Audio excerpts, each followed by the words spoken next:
What's up, everybody? This is Ed from This Day in Metal, and today I am absolutely thrilled to be speaking with one of the pioneers of the desert rock scene, a guy who's played in Across the River, Yawning Man, Fatso Jetson, the Rubber Snake Charmers, and a host of other groups I'm forgetting to list here. He's collaborated with Brant Bjork and Josh Homme, toured with Queens of the Stone Age, the man who's been referred to as the Godfather of Desert Rock, Mario Lalli. What's up, Mario? Thank you for taking the time to speak with me today. Hey, how you doing? Thank you for having me. Of course. So you guys just recently wrapped up a tour with Brant Bjork Trio, the Stateside Boogie. I Correct. saw you guys out here on the East Coast in Ridgewood, and honestly, it was one of the coolest shows I've been to in a very long time, and I go to a lot of shows. So how did the rest of that tour wrap up, and what was the overall reception in general to the shows? Oh, it was wonderful. We had a great tour. Um, we played a lot of uh, in the industry. They would call it like B markets or like basically smaller towns, smaller clubs, bars, um, and all of that really turned out really great. We just were really surprised. People were grateful Brant was out touring again, playing his music, and yeah, we had a great trip. It was awesome. That's great. And that was in support of Once Upon a Time in the Desert, which came out last year. And it was also the first release for the relaunched Duna Records, right? That's Um, correct. so I know that the group had been playing together for a long time previous to that release, but how did that record come to be?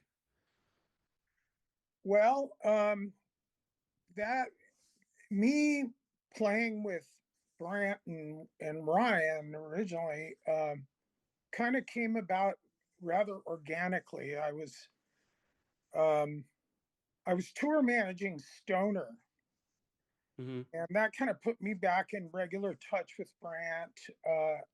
I was looking for some work and reached out to him if he needed any help, and I ended up tour managing, driving, selling merch, and helping with that band.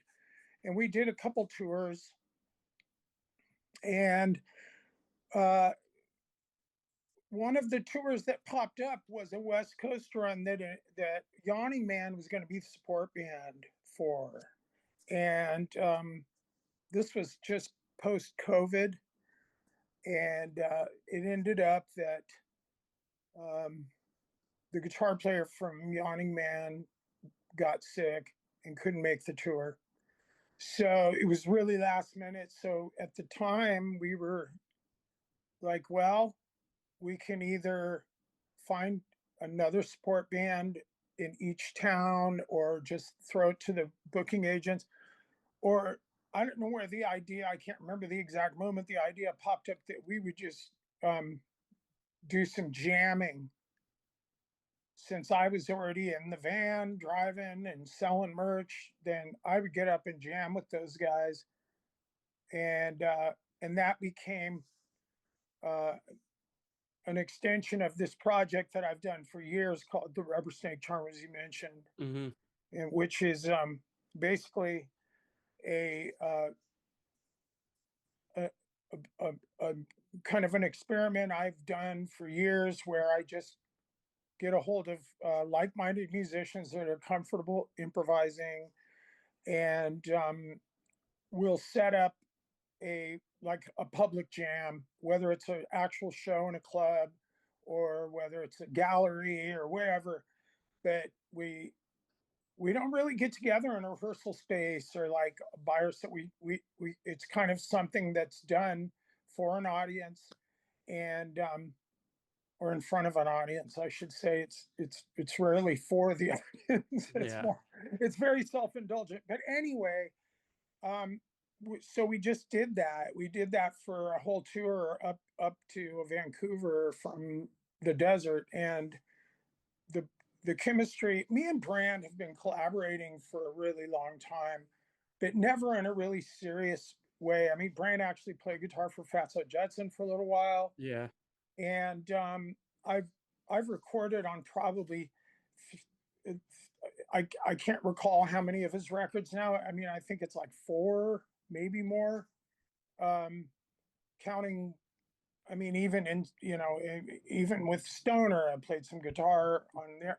We've always collaborated, and but the chemistry between me on bass and him on guitar, with Ryan and now with Mike, it was really easy, and it really, we serve one another in a cool way, and we're both very groove orientated. So that's how that's how this, like, he's like, dude, we should, Stoner kind of ran its course for a while, and then we parked that, and Nick and the other guys are doing other stuff, and he had opportunity, of course, to go and tour under his name and his music.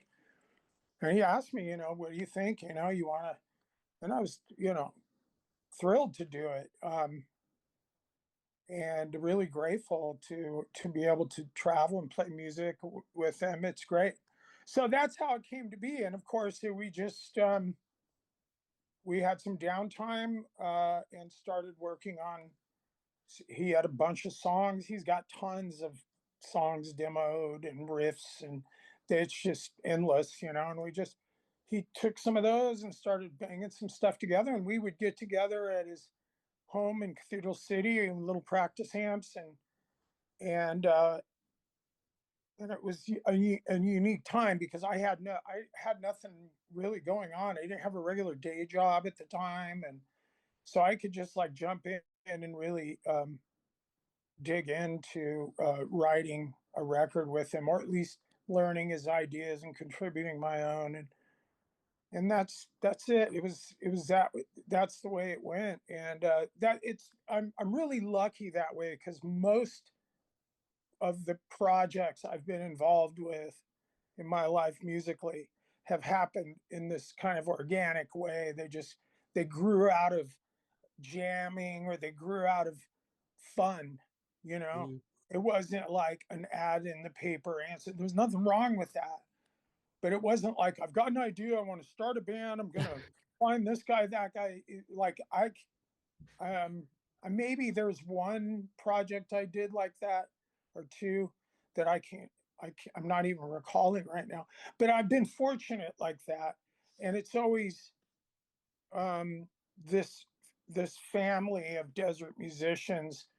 I mean, even Mike Amster is an extended family of a desert musician. It's like it's just so trippy. Like, all the guys that I end up playing with, even on a casual level, are all connected somehow with the foundation of this desert music scene. So, um, but the record, we we went up to Matthias Schneeberger's studio, which I've been partners with him for years. We've made, I've made many records with him: Yawning Man, Fatso Jetson, Snake Charmers. Brant's made many records with him. And so we just went up there and threw the songs down, and yes, it was the first release of this new venture of Brant's. And I'm I wouldn't say I'm a partner in it, but uh, I work with him Mm. on the record label, and I put in a lot of effort and time, and I love it, and I want to see it work for him, and I'm hoping down the line it will be a vessel for Fatso Jetson, or whatever other projects. Obviously, the Rubber Snake Charmers. We have a record coming out on Duna later on, and so that was exciting to like have this new band. We're busy out playing and touring, making a record, starting a record label. Like, it was just like boom, like all this cool stuff to dive into, and embrace independence. This independent expression is a wonderful thing to work on later in life. To Mm-hmm. really try to stand on your own and deliver your your uh, your music, your art, whatever it may be, on your own terms. It's pretty cool, and I have a lot of respect for Brant for taking that on at this point. He's been involved with so many different scenarios with record labels and this and that, and I think we both realize that it's this music scene that we're in, regardless of the music and its the potential to reach larger audiences, or like crossover genres or Hmm. whatever. We're always talking about, yeah, man, we should try to get booked at blues festivals and stuff like that, or blues gigs, or um, blues clubs, or what, we're always talking about that. But we also and like, with Yawning Man or with Fats, I'm always like, well, we be nice if we played a more alternative rock festival or some other kind of like. But we always come back to being really grateful for this community and this quote unquote stoner rock or desert rock scene that Europe and the UK has embraced, all over the world. Really, it's embraced as kind of a genre and a music. I don't want to call it a movement, but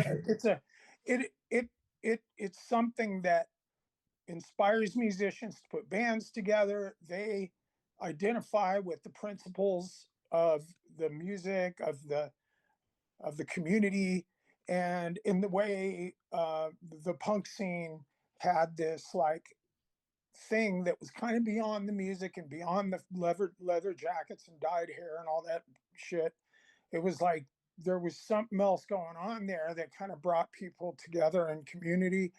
Um, every city has it in their art scenes or skateboarding or you name it. I mean, there's a long list of things that sports, Yeah. but this music scene, uh, everywhere I go, there's people that discovered this thing back in the early 90s, and it like changed it changed the trajectory of their involvement in buying records and following bands and thinking about music. It became like more important. And it reminds me of like when I discovered the punk thing. When I discovered punk rock, it was like this. I belong. I belong. I kind of belonged somewhere. Like I Hmm. identified with something that felt like I was part of a community, and it was really important. I experienced the same thing with skateboarding as a kid, and anyway, that was a long rambling thing away from what started that question, which was how did the record came to be. But that's just it. It's like me and Brant. It's long overdue that we got to record together and that we play live together. It's really fun, and it's easy because we're at a point now in our lives that we just want to, like, we're grateful to just be playing music and doing this thing, and we enjoy the creativity and we enjoy the hard work, and our expectations are not like we just don't.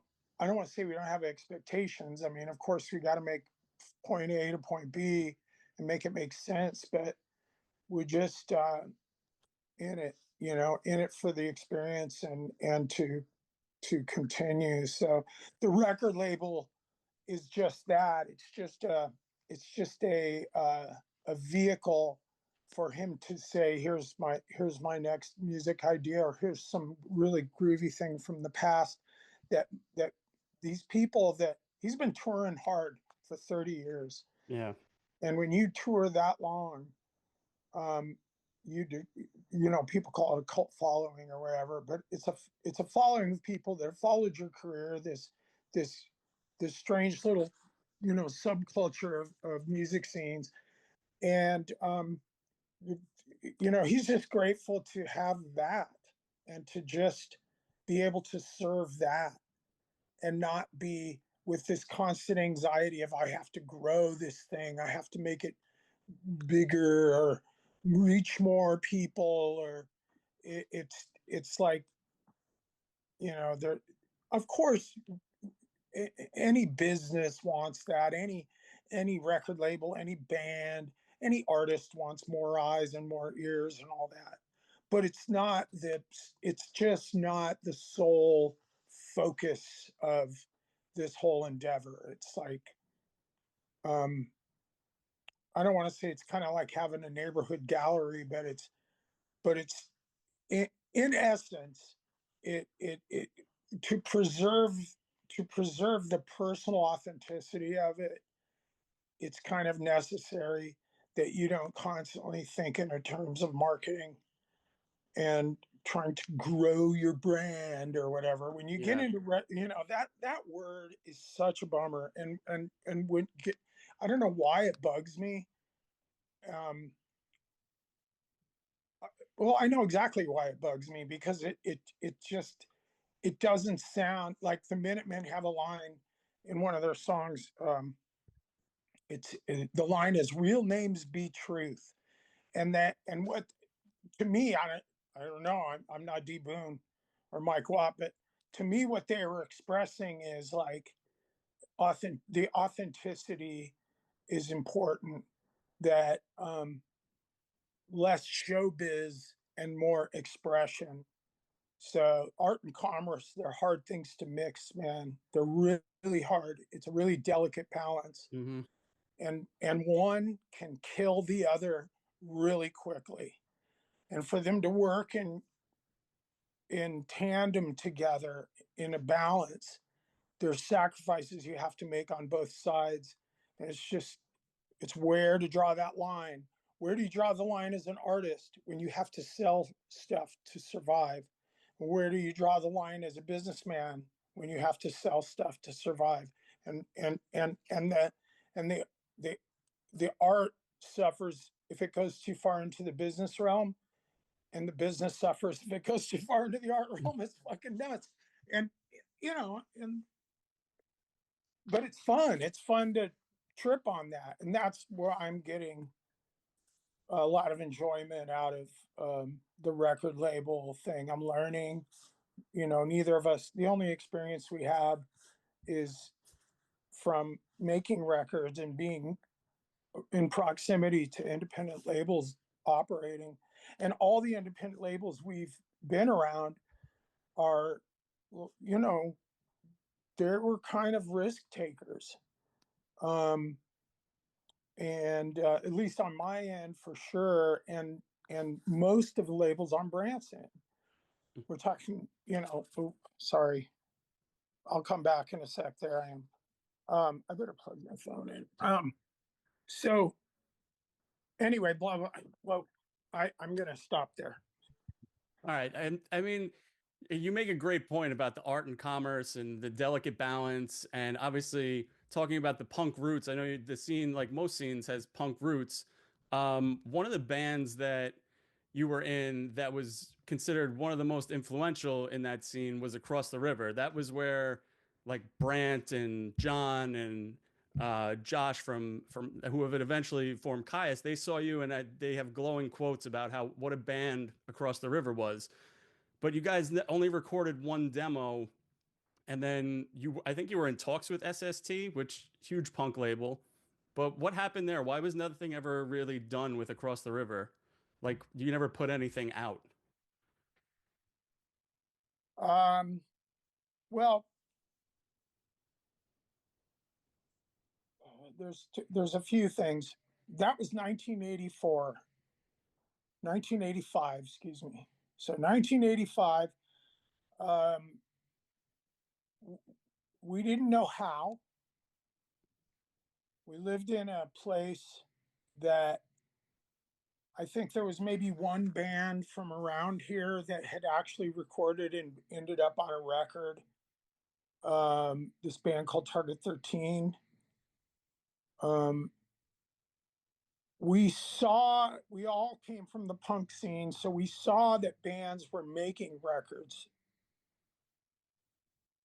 obviously. but it just seemed like this achievement that you had to like.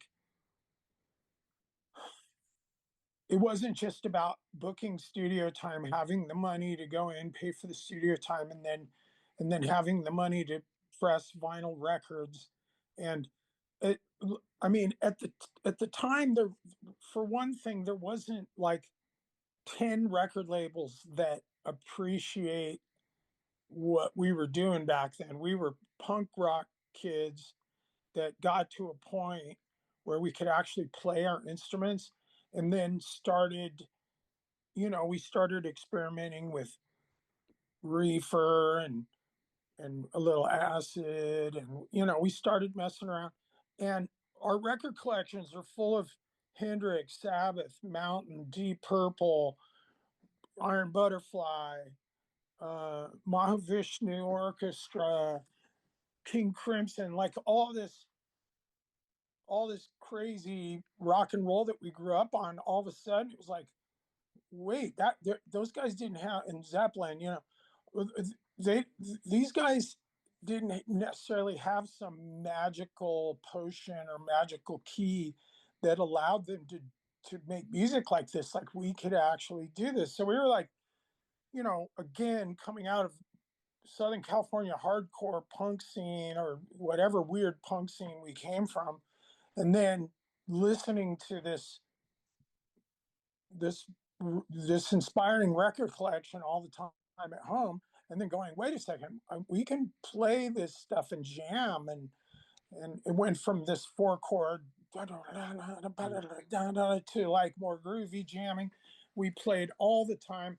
My point being is that they're just, for us at that point, 1985, for us to go out and go, and like throw a demo around to record labels. I don't even know who. There were very few really small independent labels that that I knew of that I would even approach with that. SST would have been one. Mystic Records, maybe, like, even, see, all the labels that we knew, they're all punk rock labels, and they were gonna. I mean, our all of us, me, Scott Reeder, who played with Alfredo Hernandez, who played with Kyuss, Herb Leno, um, who I still play with.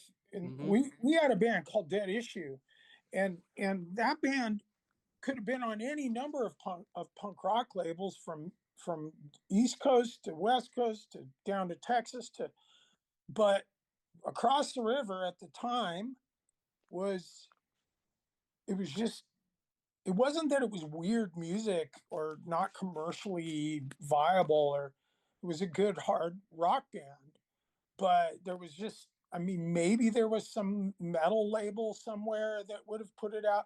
I don't know, but we didn't know shit, and we didn't even think in terms of that being a goal. All we wanted to do was play in the rehearsal room and go play gigs. We very seldom spoke of plans or goals that revolved around recording and releasing music. It was not, it just wasn't part of our thought process back then. What was playing, getting out and playing, writing music, playing, practicing. And that's the only thing I can tell you. It wasn't a conscious decision. We weren't flaky. We did what we worked hard. We moved around. We got a house together. We built a practice room. We had a van. We had all the elements of a band that would, and I guess SST would have been the first label that I saw this kind of like hard rock. I don't want to call it a revival, but there these bands that would eventually become the grunge scene, I guess, or the grunge scene would be this crossover between punk rock and hard rock, and that was SST to me, and there's a couple labels up in the Seattle area and maybe even Texas that started putting out this music, and back east too, that started putting out this music that was heavy and rocking. It wasn't metal at all, and it wasn't punk rock, but it had elements of these things, and there was this, you know, heavy groovish thing going on that was an influence of the late 60s, early 70s rock stuff. So, you know, SST loved our band. The guys there, we used to rehearse at SST. They always asked us to play shows. We played many shows with St. Vitus early on. We played with Firehose. We played with Sacred Trust. We played with Lawndale all the time. DC3, which is Des Cadena's band, from he was a singer and guitar player for Black Flag for years. So we were steeped in that scene, and we were really good friends with the guys in Red Cross, and so we were in that scene, but still we weren't pushing, we weren't asking, we weren't inquiring about making and releasing records. We just weren't. We did play an SST fest on the West Coast. It was a generator party on the beach. It was like all SST bands. We were the only non-SST band, and that performance was recorded, and we signed a contract for that to be released as part of a live album, a live compilation. But it never it SST kind of dissolved their partnership between the guys that were organizing that recording. So it never came out. We still have it. It's at Scott Reeder's studio right now. We started working on it, but we kind of put it down and got busy doing other things. And maybe someday we'll put it out or That'd be throw cool. it That'd up. be really cool to hear. Yeah. Yeah, probably just throw it up for people to hear. Yeah. I know Scott did that with the demo. He put it on YouTube. It's out there. It's been out there for a while. Yeah, exactly. Same thing. We do Yeah. that. Anyway, so there's another long answer to your question. Yeah. So you spoke about the generator parties, and then you had a large part to do with that. When did those start? Well, they started with me, with my involvement. They started with my friend, me and my friend Dave Travis, who lives in Los Angeles. He's a musician, filmmaker. Um, I lived when I was living up there with Across the River days. Dave was one of the first guys I met. He's of service to music. That, I mean, he has always filmed, set up shows, performed. Like, that guy is a mover and shaker in LA in the underground rock scene that's like really rare. And you know, we jived on that because we both love to do that, be of service to the radness of the music scene, and we started, and we both love to jam. And he's a member of the Snake Charmers, and we jam together a lot. He's got a great band called the name of the band's Carnage Asada, Yeah. and they also come from this kind of principle, the same way of the Snake Charmers.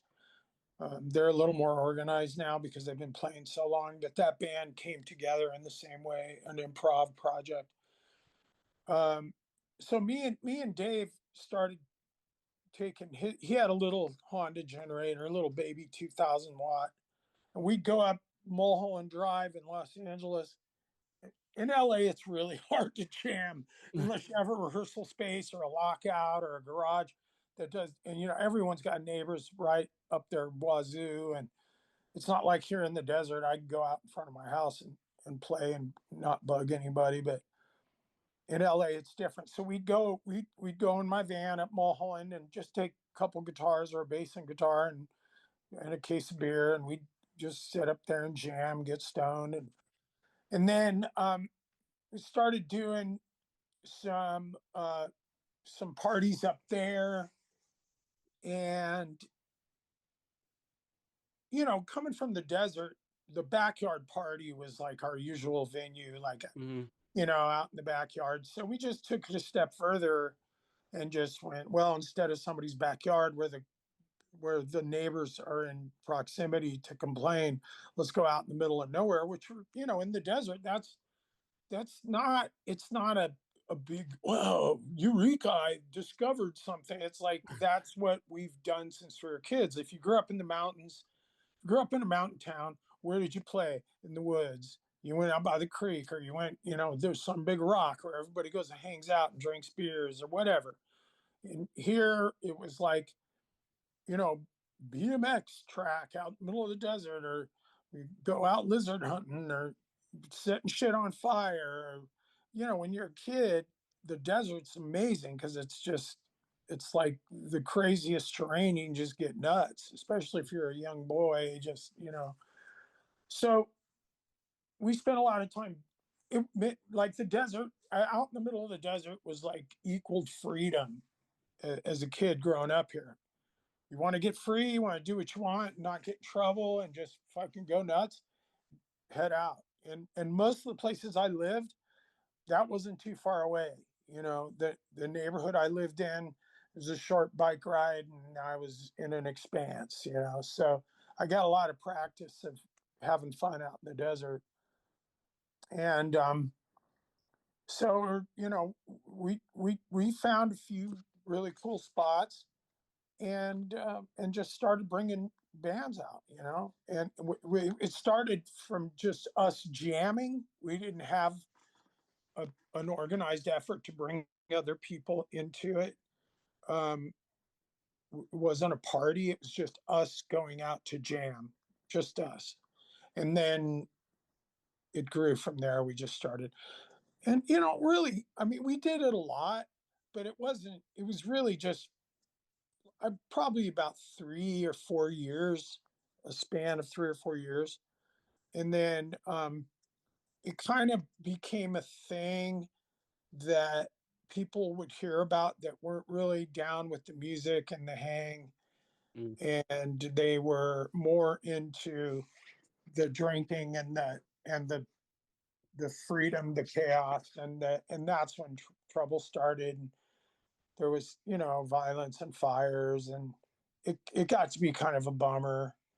Mm. So I started looking for a legitimate solution to that. And I eventually ended up opening my own club down kind of near where they have the Coachella Festival now. Yeah, Rhythm and Brews, right? Yeah. Yeah. A lot Yeah. of I know Kyuss, Fu Manchu, a lot of different bands came through there. Unsound, all the bands from the scene Mm-hmm. would play there.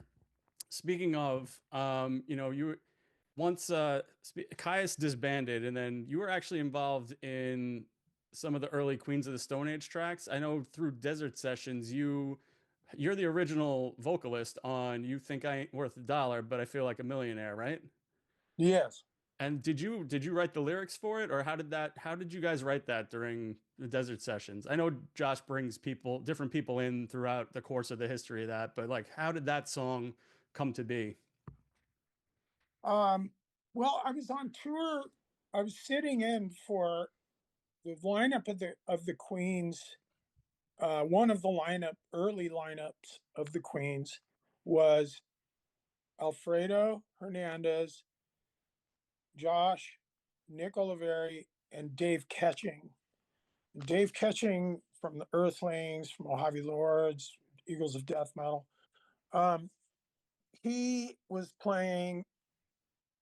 He was playing lap steel and keyboards and guitar, and he had a conflict with a tour period for the Queens. So I set in for him uh, for a short tour. It was a very exciting tour. It was opening for the Smashing Pumpkins, and they had, it was, their tour was called the Resurrection Tour. It was like them returning after their big run of success. You know, they kind of had a lull, and then they Hmm. came back and they played these like medium-sized club, small theater shows, and the Queens were asked to support.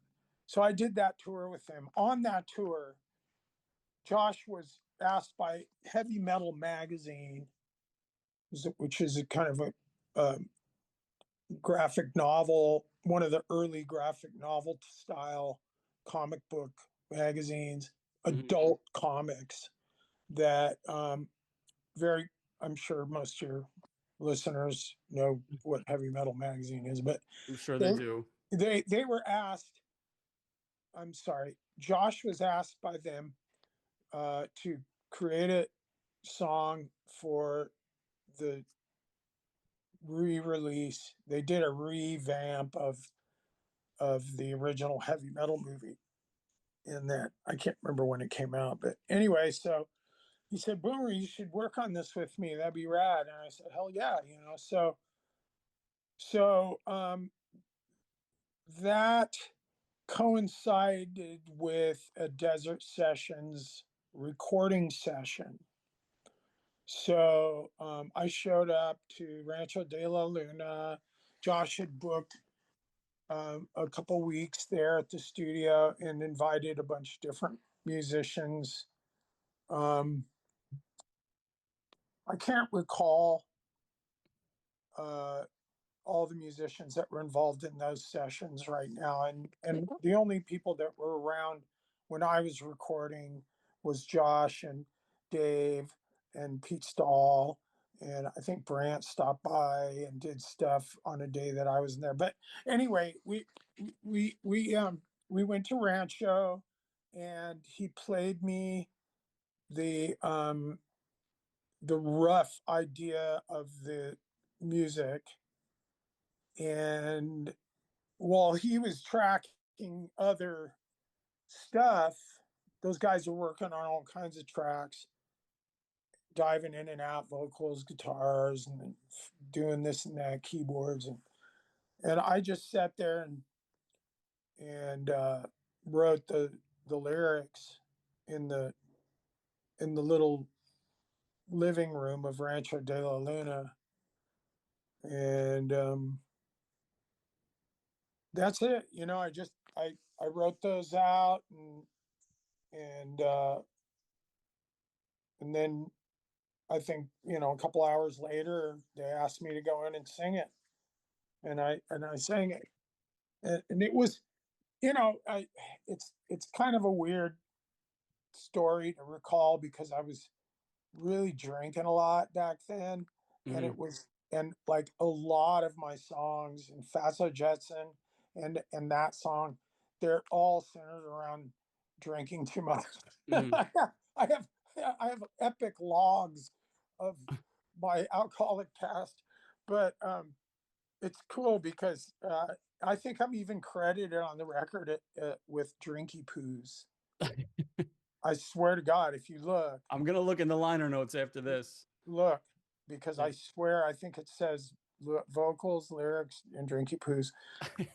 And yeah, I remember. And Fred, Fred, the original owner, was alive and well back then, and he was there, the owner of Rancho de la Luna, the founder. Mm-hmm. And he had a couple really sweet horses. He loved horses, and at the time I was driving this ridiculous car. It was the Fatso Jetson band van was an old '67 Cadillac hearse, and I had these short pipes on it. It was really stupid loud, like really loud, like set off of car alarms driving down the street loud. And I drove up, and that horse did not like that car. It went crazy. He was so pissed. He was so pissed. I'm like, oh God, this is a great way to start this. I just pissed him off with my stupid car, and now, but God bless him. But anyway, so that's the story of how that came to be. And I had the collaboration with those guys kind of started with Kyuss covering an Across the River song. Yeah, I know. Yeah, and they covered a Yawning Man song. Catamaran.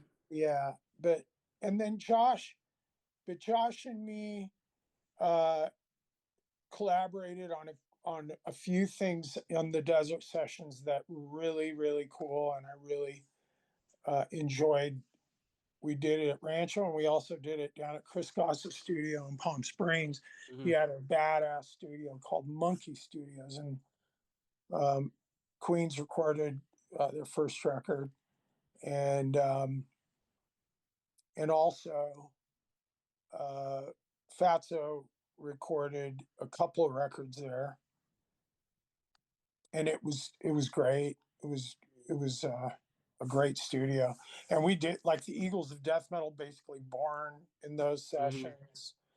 Um, so that was kind of a really uh, a, a, a, a, a very creative time. Like everyone was doing stuff, all the everyone was collaborating with one another. It was really fun. Yeah, I just want to end on a quote from Josh, actually. He said, Mario's the one guy I always thought deserved the most credit for everything. He was always a few years ahead of his time. He always had this way about him. He's very giving. He's always done everything for the right reasons, for the art of it, for the love of it, and expecting nothing. Everybody in that scene has such wonderful things to say about you, about how generous, helpful, and authentic that you've been. After all these years, what does it mean to you that so many people around the world have kind of fallen in love with the music scene that you helped to create and are still such a force in today? I just I that's a I've never read that or heard that. That's really amazing and sweet. You know I it's wonderful, and I have nothing but gratitude when I'm on tour with Brant. This last thing we just did, I work at the merch table, That's and where I met you. yeah, and people come up to me and they like thank me for all the music they say, and I'm like, fuck, man, I got no. Immediately I want to say, well, shit, I don't deserve all that credit. And this whole Godfather thing, it's like I know some bros that were around with me coming up probably roll their eyes every time that's tossed I around. know you're ambivalent about the term, but it's been Yeah, said. It's been but said. it's okay because I'm grateful for any kind of awareness of it, and that people care enough to even be conscious of such a thing. You know, I mean, it's how could you not be grateful for stuff like that? And I just, fuck, man, I just hope it continues and continues. It's I discovered that, like, for me, happiness in life and happiness and contentment and being in the flow is like being of service in some way. And this is a way that it's also really self-serving because I can be of service and actually be doing something that I really really really fucking love and am passionate about, and it's something you share with other people, and there's community and there's friendship, and it's not always that way. There's bumps and left and right turns and weird forks and shit isn't, it's the music thing and art expression. There's a lot of ego and there's a lot of stuff, and I've got all that shit too, and but it's like this is part of my. This is gonna sound really cheesy and well, but like this whole thing with music it's like a spiritual practice for me. Mm. It's where I do what I feel like jives with why I'm a lot like I'm so grateful to have discovered something in my life that I enjoy, that brings me so much joy that it's I don't need anything more, but I got to respect it and I have to take care of it, and not allow that all the weird stuff like we were talking about art and commerce and all Hmm. that earlier. Like that balance is really important, and it requires discipline and it requires sacrifice and humility, and that stuff's hard. That It's hard. it's that's the hard part. Sometimes it's just easier to just go, you know what? I just kind of get a job. I used to take comfort in, I worked a job all my life.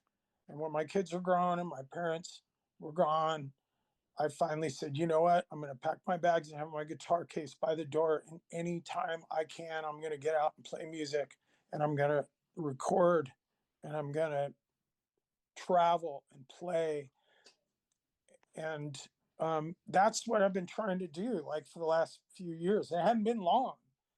I mean, I dabbled in getting out and tour, and I've been doing that for 20 plus years, like go out for 3 weeks and rush back to work and work my ass off. And I'm fortunate enough now to have an opportunity because of Brant, because of other people that are also given sacrificed and done their thing to make music big part of their life, you know. I'm able to do that more seriously now, and I hope it continue to do it, you know. I So hope I hope you do too, man. And as one of many fans, speaking as one fan of many worldwide of that whole scene, I can't thank you enough for whatever you did for all these bands that I love so dearly, including the ones you've been a part of. So thank you. thank you so much for talking to me, taking a chance on a guy who handed you a business card at the merch table. So appreciate that. I Thanks so appreciate much, and you. I wish you nothing but good luck in all of your future endeavors, man. All right, brother. Thanks, man. Thank you. Wonderful.